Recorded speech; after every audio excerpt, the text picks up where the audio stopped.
Hello. Before I start with my lecture, I would like to say something about myself. My name is Jost Schieren.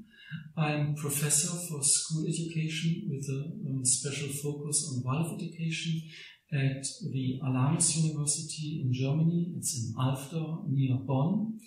And I'm Dean of the Educational Department here at this university. I have been a Waldorf teacher for German literature at a German Waldorf school for more than 10 years, and then I became a professor here at Alanus. And I would like now to talk about the development of feeling in Waldorf pedagogy.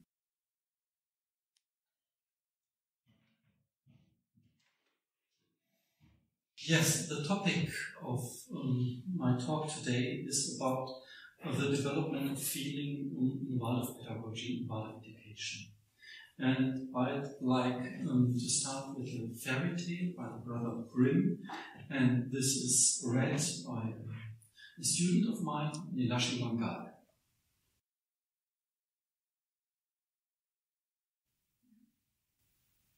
The Six Swans by Brother Grimm. A king gets lost in a forest and an old woman helps him on the condition that he marry her beautiful daughter. The king has a bad feeling about this, but accepts anyway. He has 6 sons and a daughter from his first marriage, and fears that the children will be targeted by his new wife, so he sends them away and visits them in secret.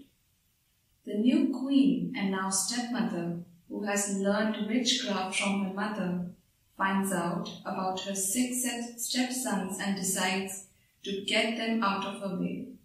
She sews 6 magical shirts and goes to the castle where the children are hidden for safety, then tosses the shirts over the boys and transforms them into swans.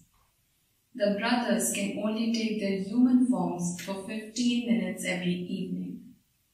They tell their still human younger sister that they have heard of a way to break such curses. She must make 6 other magic shirts that will let her brothers come back to normal out of nettles. And she may not make a sound for 6 years, or the spell will never be broken, and she will also transform into a swan forever. The girl agrees to do this and runs away, hiding in a hunter's hut and dedicating herself solely to gathering the nettles and sewing in silence. Years later, the king of another country finds the girl doing this, is taken by her beauty and takes her into the court with the intention of making her his queen. However, the king's snobbish mother hates her and does not consider her fit to be a queen. When the young queen gives birth to their first child, the wicked mother-in-law takes away the child and accuses the queen of killing and eating him, but the king refuses to believe it. The young queen gives birth to the 2 other children, but twice again the mother-in-law hides them away and falsely claims that the young queen has killed and eaten her babies. The king is unable to keep protecting her and unable to properly defend herself. The queen is sentenced to be burned at the stake as a witch.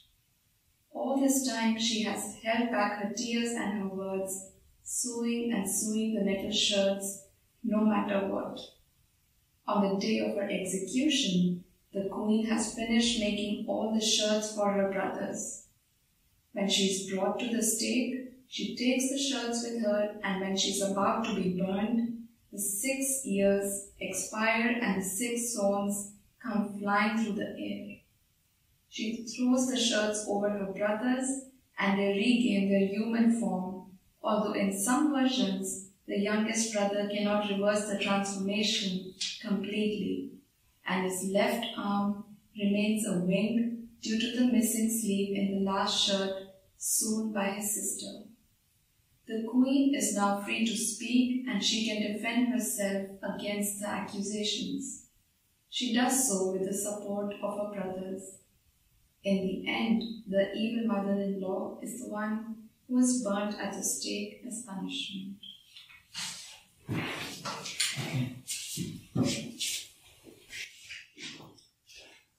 So we let that be as it is, this fairy tale. I will refer to that later in my talk.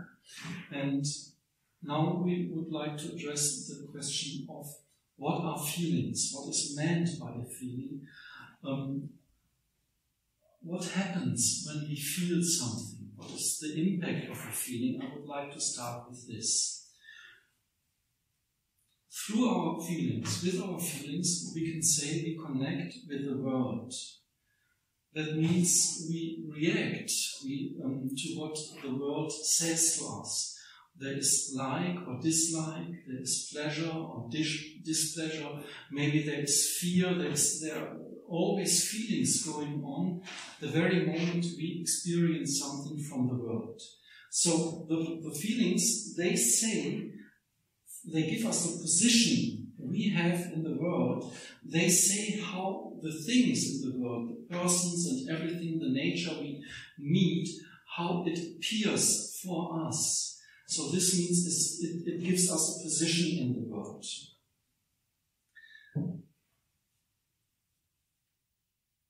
We can say with our feelings we connect with the world around us. There is a philosopher from Germany, Clemens Brentano. He speaks about the aspect of intentionality. So we have something we connect through our feelings with the world. Our intentions are going into the world through our feelings. This would be one part of our feelings. We are not within ourselves anymore, but connect to something around us. If we compare that maybe to plants or to animals, we can say, of course, there are also reactions from plants. If there is the sun, if there is a high or low temperature, if there is water or no water. So every single plant reacts to the conditions around it. But it's only, so to speak, a reaction. Feeling is a bit more. The realm, the area of feeling starts the very moment we enter the realm of animals. There comes movement in it. There comes action in it. So the difference between reactions and feelings is that feelings are coming out of actions. There is some kind of power in it. There is passion in it, there is emotion in it. And this is the difference between plants and animals, and that means that there is movement going on. So the process of connecting with the world has two directions. We connect the world with us by our feelings. As I said, there is like and dislike. We are attracted or repelled. There is pleasure or displeasure. But there's also another direction, that we connect ourselves to the world through our feelings, because only by our feelings we can, so to speak, become sensitive or perceptive for the qualities of the world. That would mean that we experience the qualities of the world through our feelings. And this actually happens in a very early stage of development by the young children. For example, when the children learn, and this is quite early in the first couple of months it happens, when the children start to read the face of their mother or father, that you can read the feelings in a face. If there is, if someone is happy or someone is sad or someone is angry, you can read the gestures of the face and have an understanding of the feeling of someone else.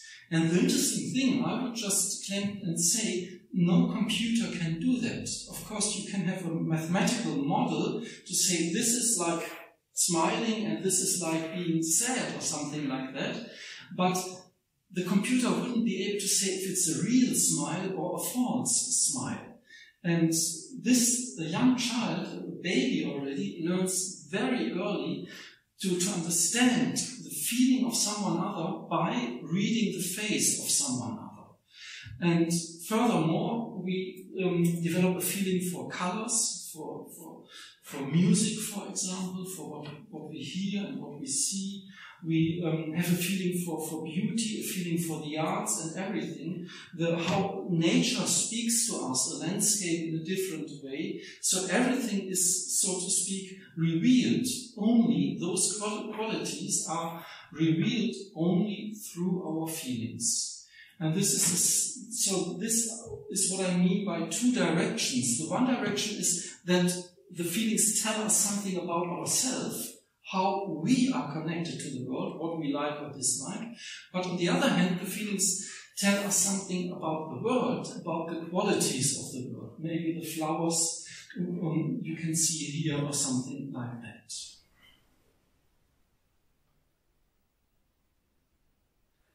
So there is one other interesting thing we have to see when we speak about feelings, that they belong totally to ourselves.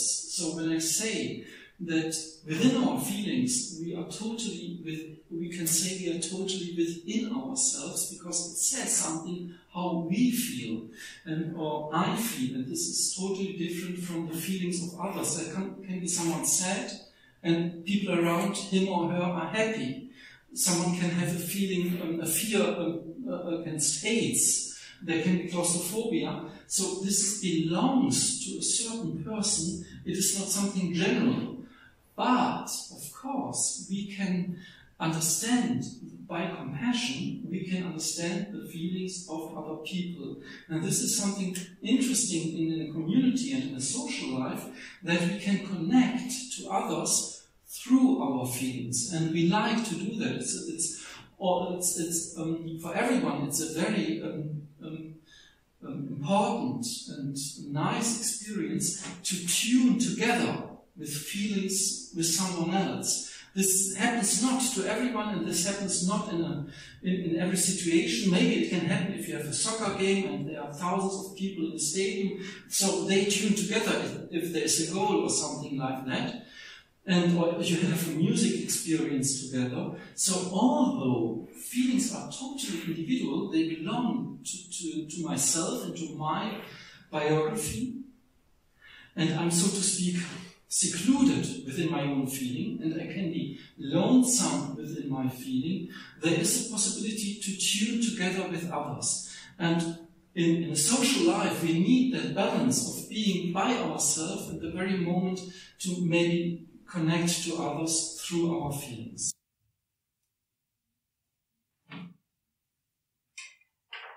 Now, in a second approach, I would like to speak about how does Rudolf Steiner thinks about feelings.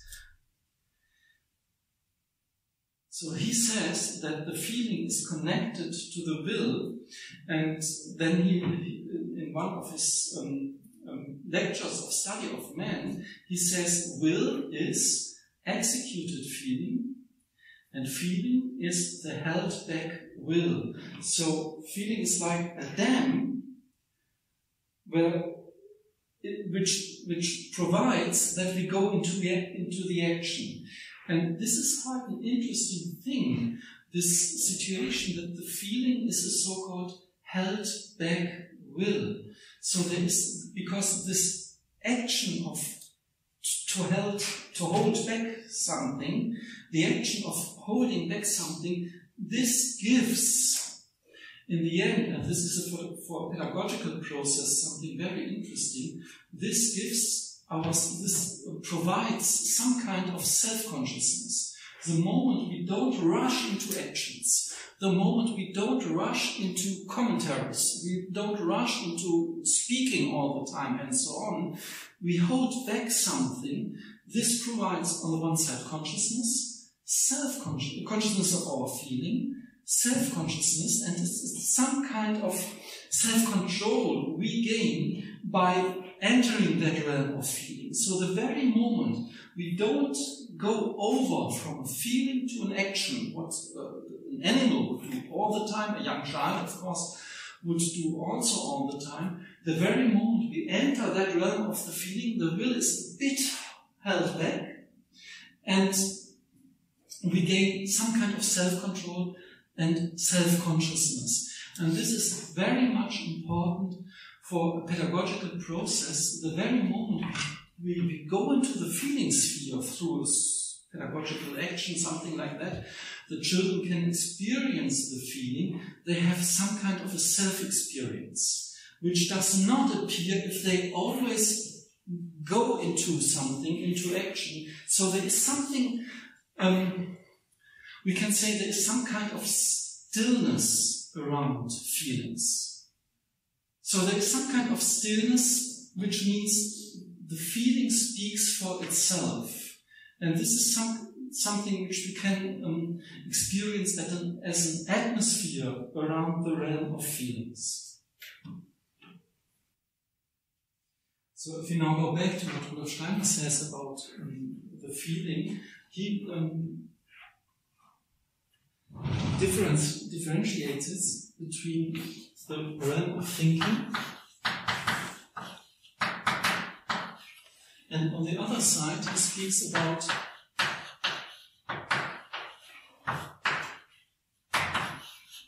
feeling and will. And this is some kind of an opposition he gives, feeling, will on the one side and thinking on the other side. We can say that this sphere, this area, is a bit more word-oriented,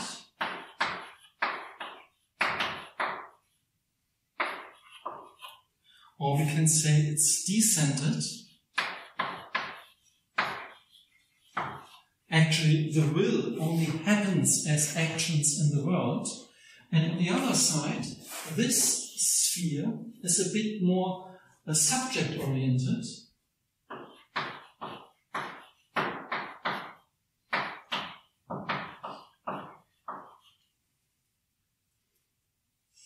Or a bit more centered.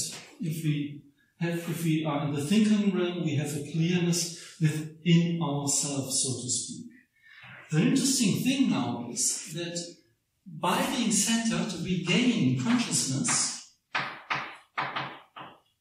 So all the thinking activity, all intellectual activity is always clear and it's conscious. We are conscious about what we think. On the other side, this has been said already by Sigmund Freud, the realm of feeling and will is a bit unconscious.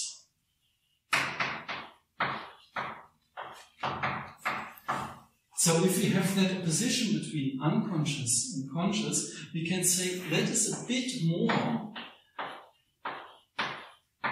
an area of darkness, which means we don't know about our feelings and our will. We are some kind of surprised by ourselves, by our own feelings. If we have fear or something, if it just comes up and we are confronted with it, if we don't know about the real deepness, about the real depths of our own feelings. And on the other side, this would be, as a metaphor, an area of light. So we know about it. We have a clear consciousness about what we think and what we not think. And if this is a bit more darkness, if this is a sphere of a bit more light, on the other side, we can say that this area is very powerful. So we can say we are, throughout our life, we are driven by our feelings. We are driven by our emotions. They do something with us. And on the other side, our thinking sphere, so to speak,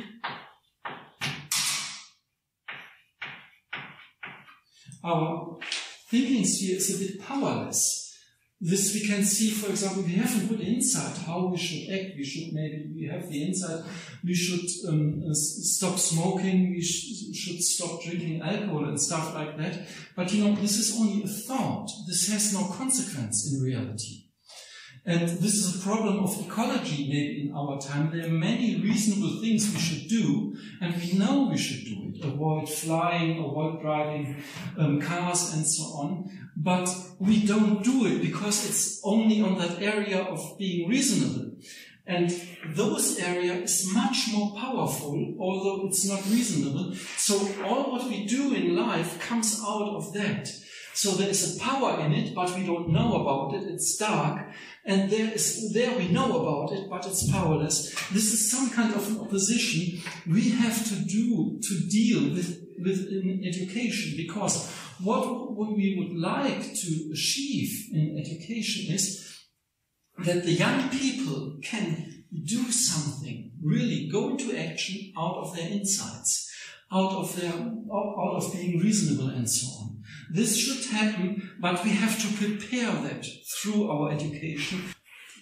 But we can't do it by improving our thinking. We have to improve, or we have to address the realm of feeling and the realm of will in order that the realm of thinking becomes much more powerful. So we have to relate our feeling to our thinking within the process of education. That would be the task we have to do throughout school education. So when Rudolf Steiner speaks about feeling, actually he addresses three parts or three activities of the human soul, and those activities he describes as thinking, feeling and will. And those feelings have certain areas, and we can understand those areas through an image like that.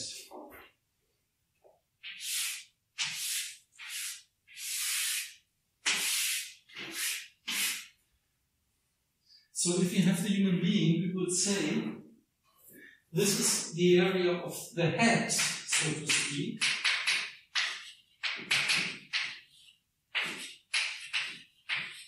Is the area of thinking.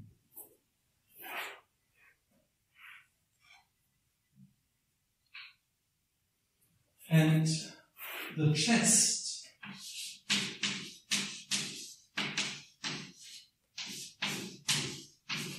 is, so to speak, the area of feeling.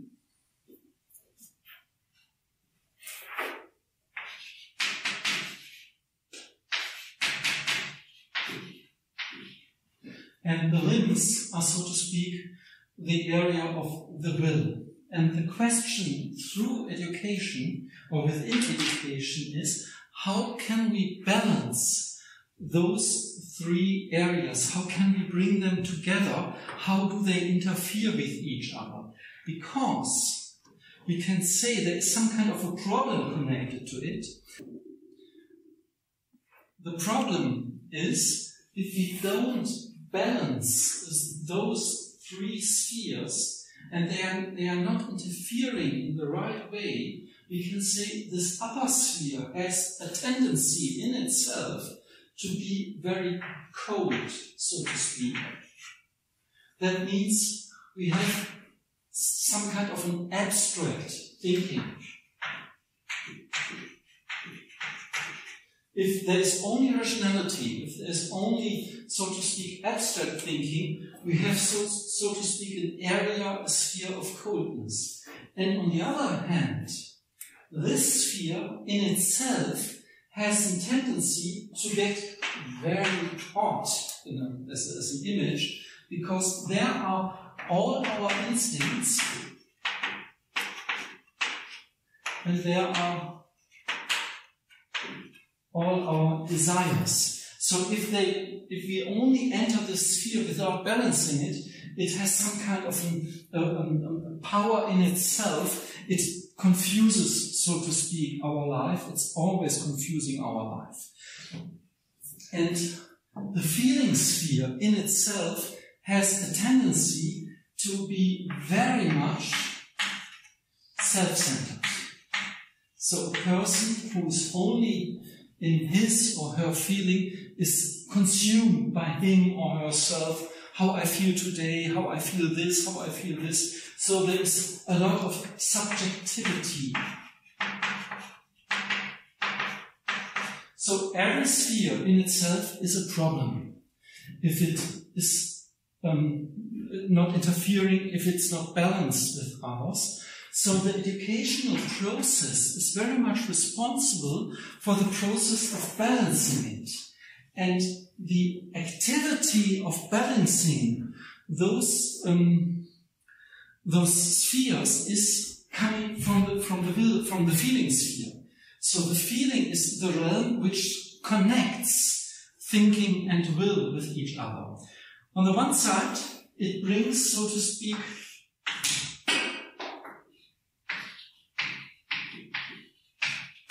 warmth into our thinking, so that our thinking is personal, that we stand for what we think, that it is connected to our personality. It's not just an airy thought, it's something which is which has a value. For example, if we have an ideal, we have something which is reasonable in itself, a good idea, and we connect to that idea by our personality. It belongs to us. So the personal value comes into it, so we bring some kind of warmth into our thinking sphere. And on the other side, if we go into that direction, we bring some kind of, I said, if we perceive qualities, if we have a consciousness of the qualities of the world, the will is aware. When the will meets the world, is aware of the qualities of the world through our feeling. So what we gain here is some kind of perception.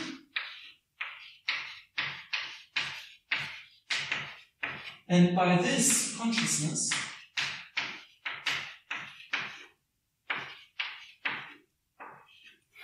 and if it's warmth on that level, we would say it's light on that level.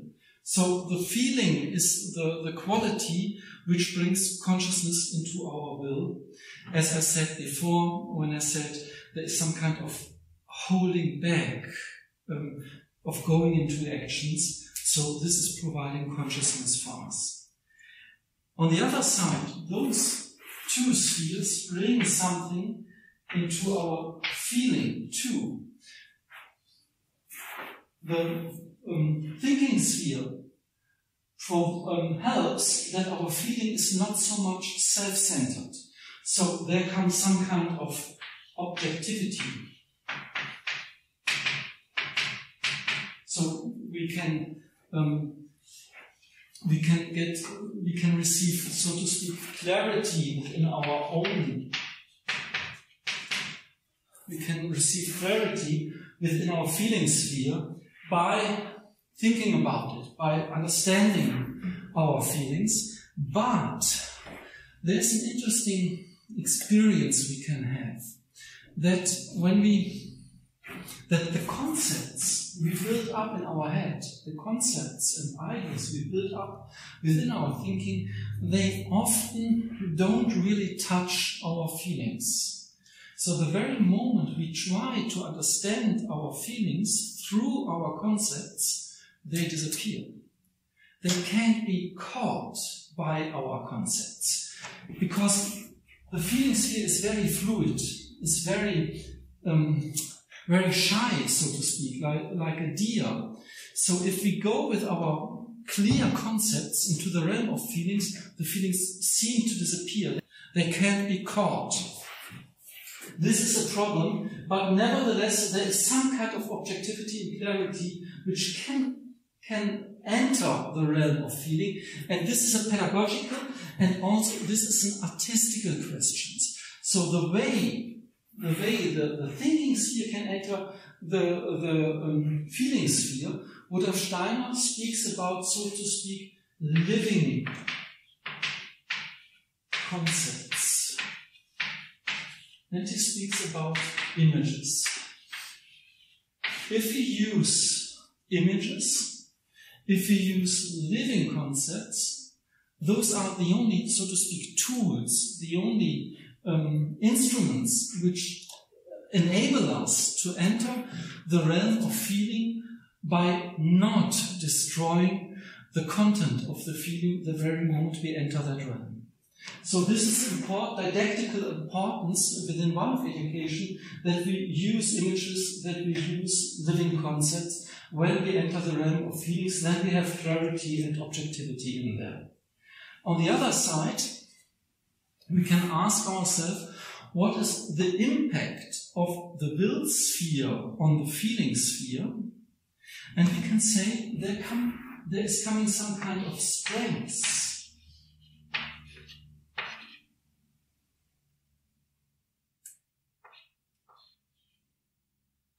There comes strength in it, and maybe also some kind of, so to speak, faithfulness.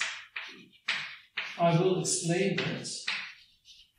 Strength and faithfulness. Why do I say this? Because the feeling, which is maybe a bit more oriented to the head, can become a bit airy.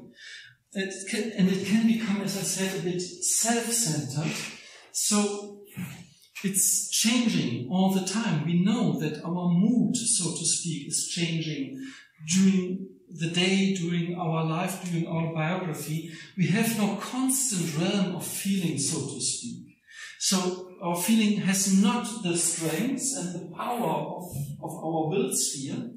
And by bringing our will into our feeling, they became a bit more constant, a bit more calm, and this is something which is developed through experience within our life.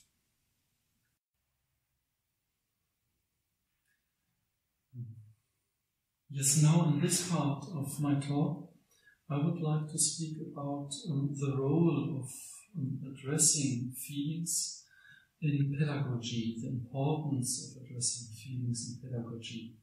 We can say, of course, normally when we think about school education, we would say, yes, normally we address the head, we address, so to speak, the cognition sphere, the intellectual sphere, so the students should gain knowledge of the world and everything, and of course this is very much important.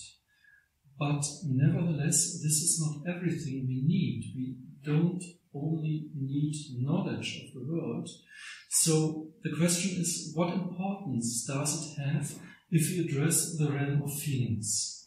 And I would say that the realm of feelings is, so to speak, the bigger part of being a human being.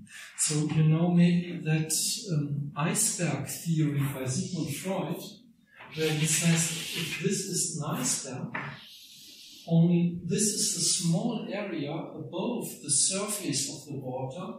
So this is the, so to speak, conscious sphere of our rationality.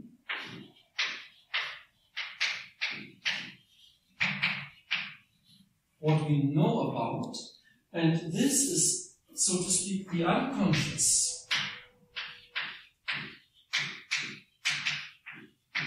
sphere of our feeling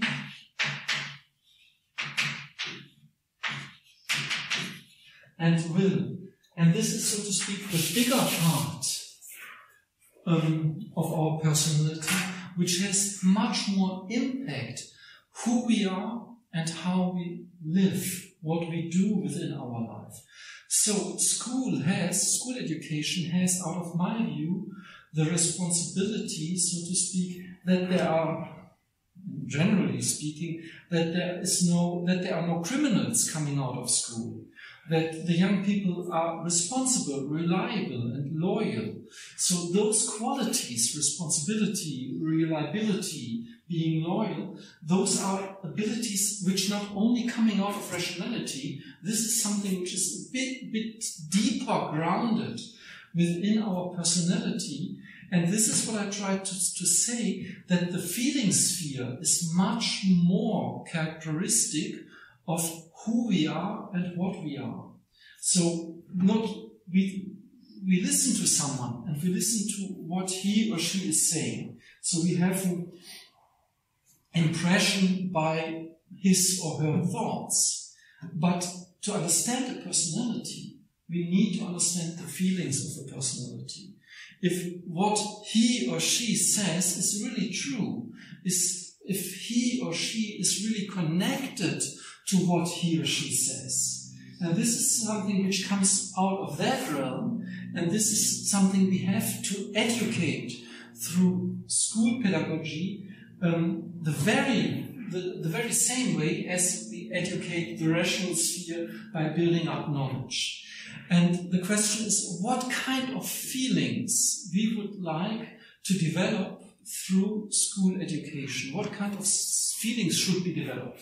And I have gathered as examples, and there may be many others, I have gathered as examples those 4 aspects: feeling of justice, feeling of beauty, social feeling, and religious feeling. And I would like to go into those aspects to explain what I mean by it. So, if we start with this interesting aspect, feeling of justice, how can we develop a feeling of what is justice?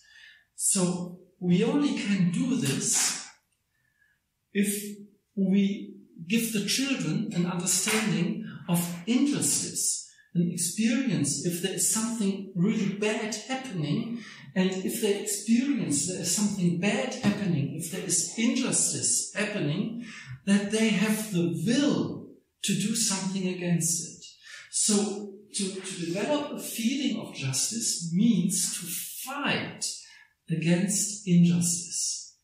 And this is the very reason we started with this fairy tale by the brother Grimm, because we saw that mother-in-law, and there was this young queen, the young girl, and she took the oath not to speak for 6 years in order to make it happen that her brothers can come back, can be transformed again into their original human shape. And because she had taken that oath, she couldn't defend herself anymore against the accusations of her stepmother. And this is the interesting situation. If we hear this, we feel there is a lot of injustice, because there is this young queen, and we see that she's only taking care of her brothers, and then she is accused falsely by her stepmother, and she can't defend herself. And this is something we experience as injustice, and this is something we have in our feeling sphere, so to speak, and that meant we want to fight against it. We want to fight against injustice. And an interesting situation in many, many fairy tales, in many narratives, we have to create, we find situations like that where there is cruelty, where there's something bad, where there is injustice happening, and there's one person, and it's always interesting, it's a single person, it's seldom a group, yeah? It's always a single person fighting against a normative structure around him, around the society, because justice is not something which is given by the society. Justice is something we have to find within ourselves. And if we find justice within ourselves, we have to stay for that, by ourselves. And therefore, this fairy tale gives us an image that every single person has to find justice, and the image of justice, within the realm of his or her own feeling, and fight for it, and have a decision made out, have to find a decision out of it in every single situation within our lives. So we step into a situation, and then we have to decide if we go this pathway or if we go that pathway. This is a decision we have to take, and we have to be prepared for those decisions within our life by our personal development, which is supported by pedagogy, maybe by narratives like that. For example, if someone is becoming a big petrol manager in future, he or she is responsible maybe if the Gulf of Mexico is polluted or not.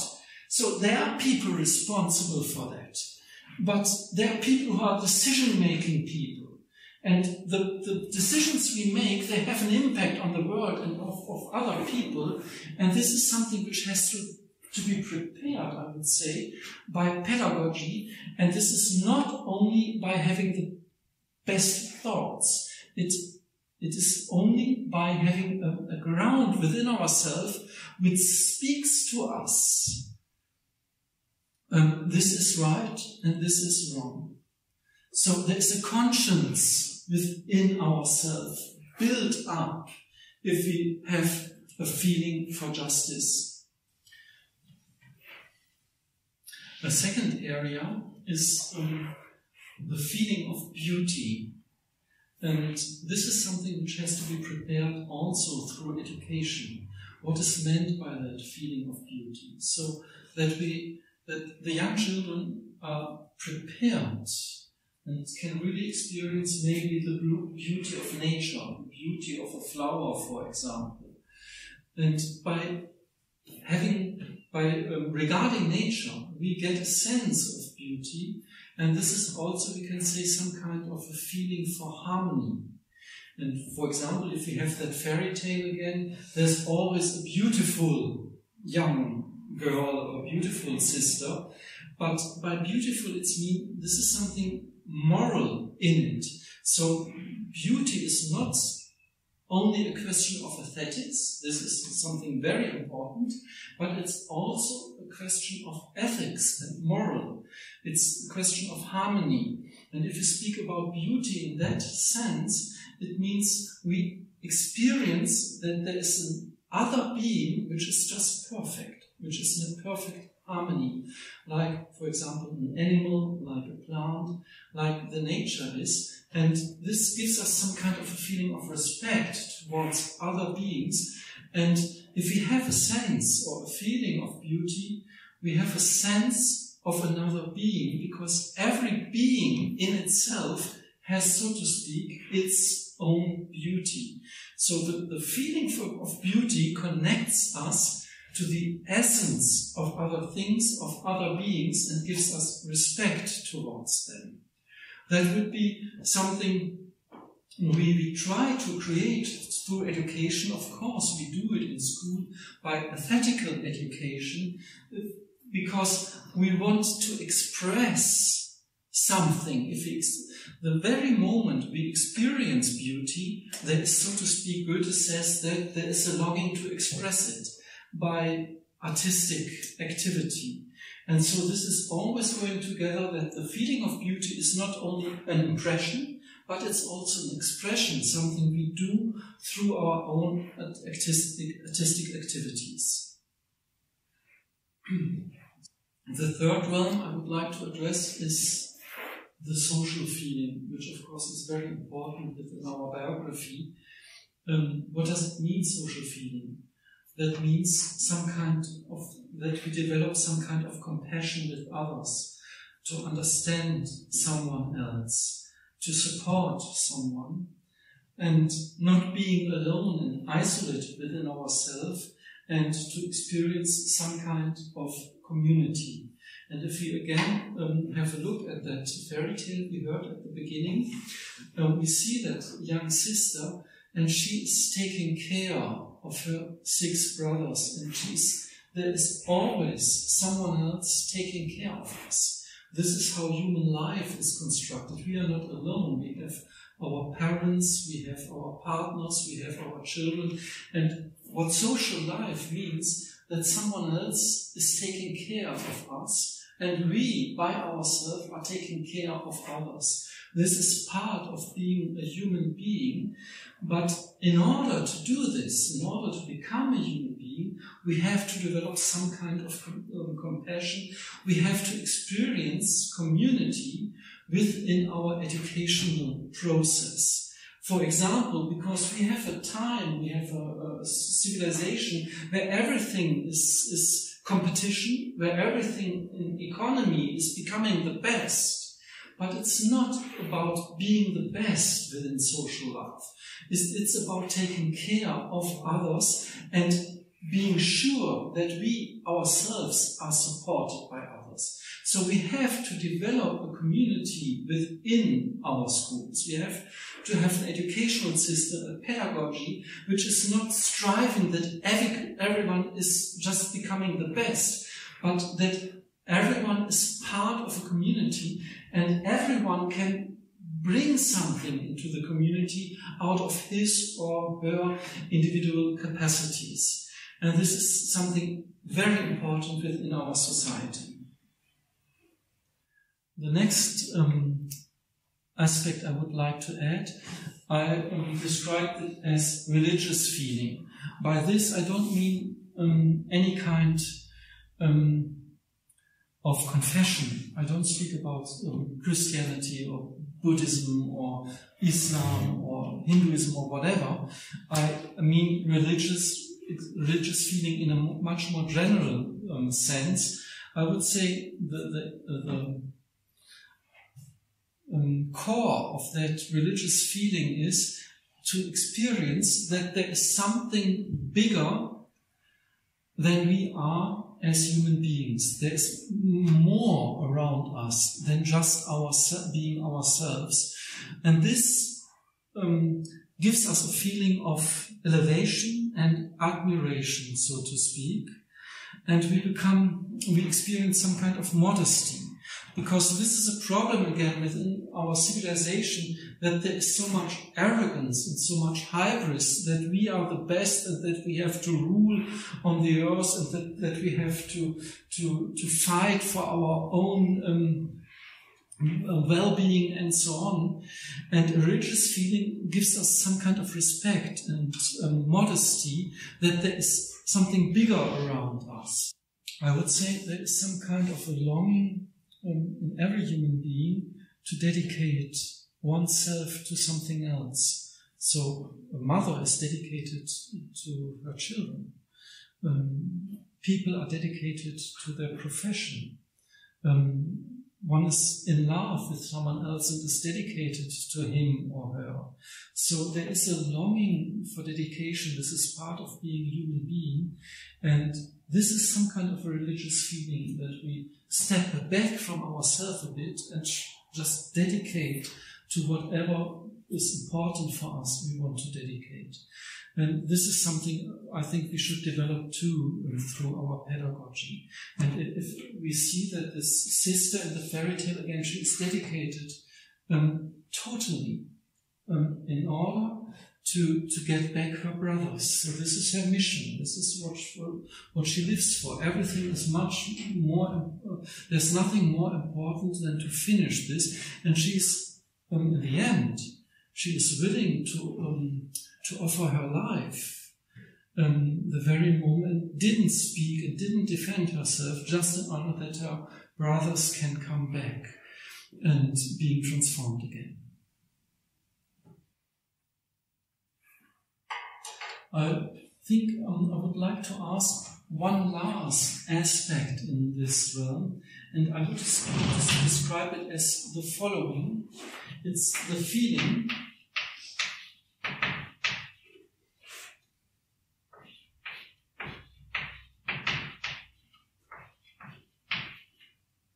of being able to distinguish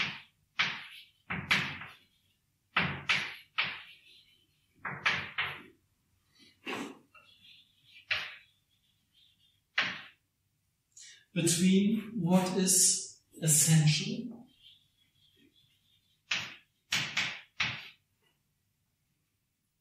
and not essential.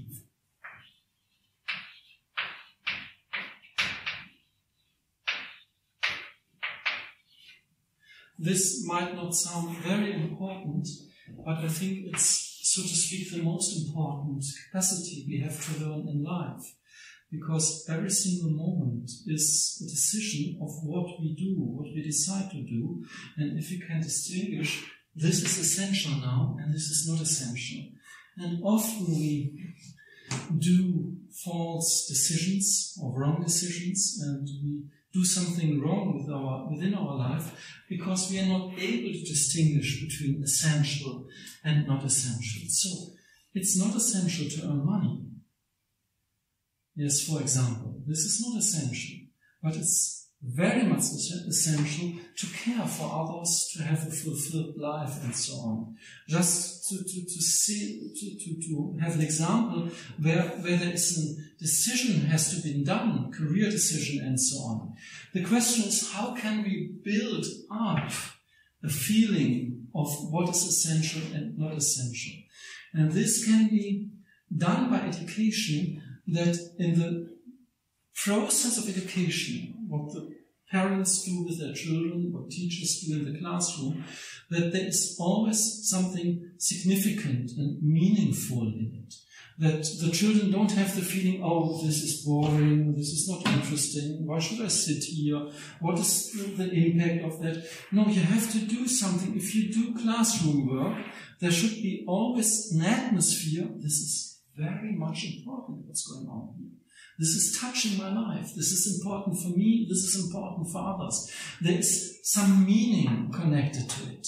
And if we create a childhood, if we create an adolescence where there is always something essential, we can choose literature to read, we can choose a topic to learn, and if it's not something which has importance for the children, they, so to speak, lose their ability to distinguish between essential and non-essential. Of course, by social media and everything, there is so much not essential within our life. So much which is fun, which is nice, and it's not, I don't say anything against having fun and having nice experiences, but nevertheless, we have to build up that feeling, this is essential and this is not essential, and we have to be prepared for the moments within our life where we have to decide what to do now, and then we have to take the decision for something which is essential.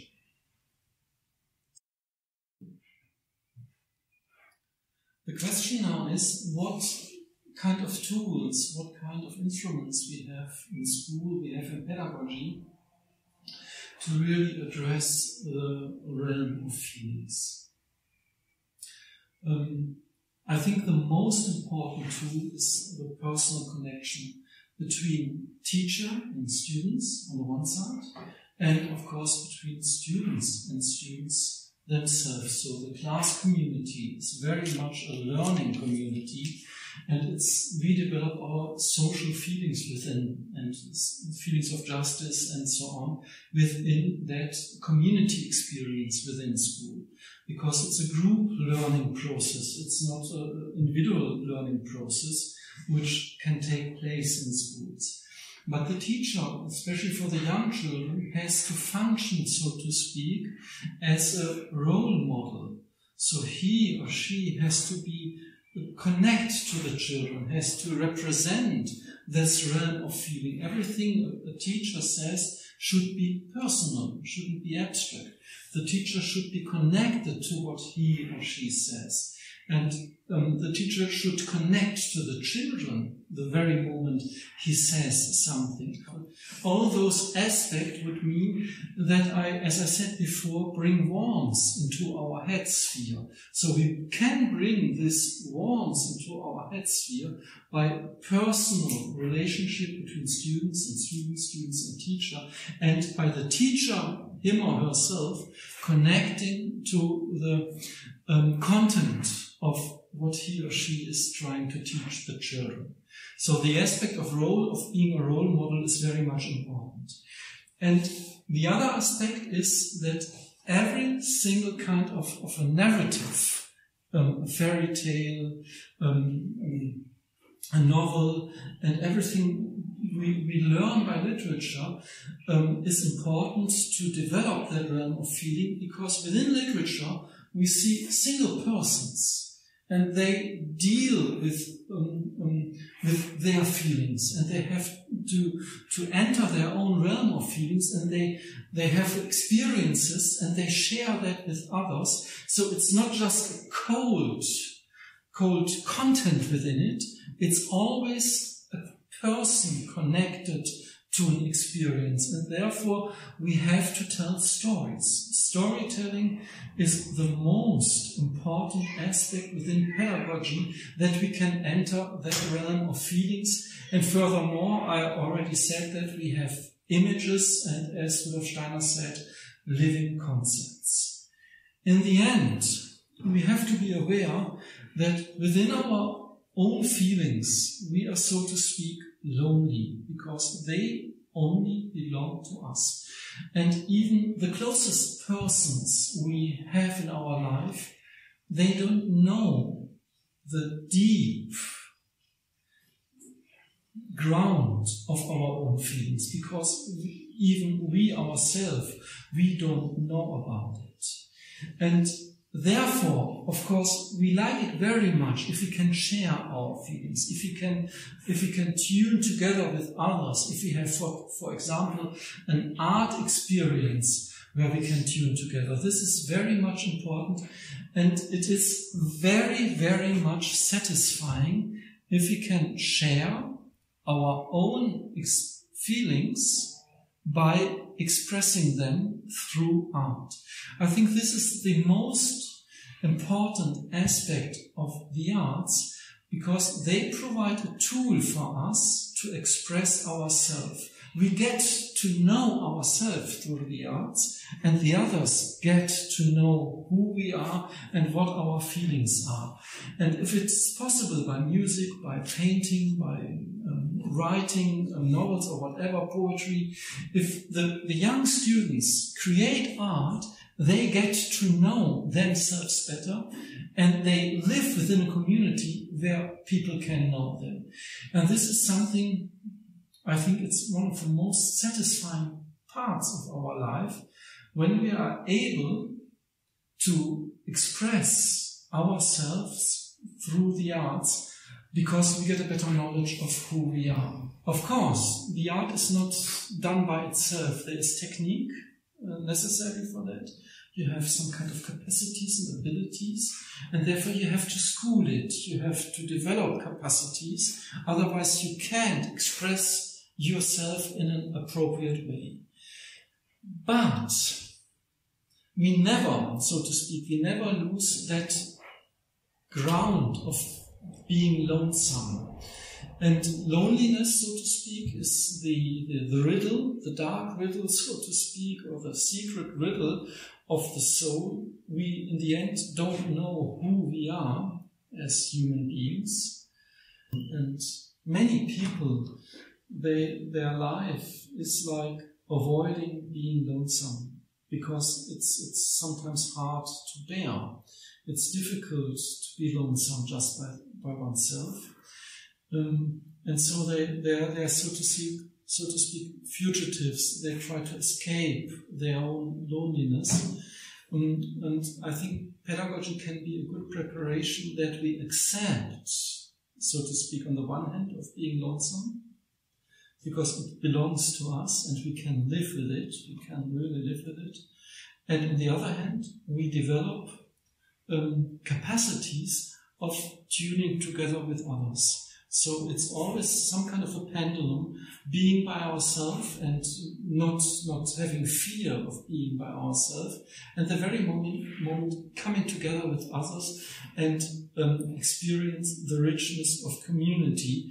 And this is, by the end, this is when the young girl, she has been lonesome for 6 years and just doing her duty and just doing a mission, and she wasn't able to speak, not even to her husband, not even to her own children, just in order to get her brothers to become humans again.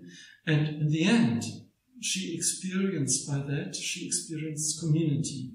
And this is something we can prepare through school life, that the children really experience, I'm an individual and I have that dark impact within myself. I have that dark ground of feelings, and this belongs to me, but it's not something irritating. I can live with it, and the very same moment I can have the experience of being in a community. Okay.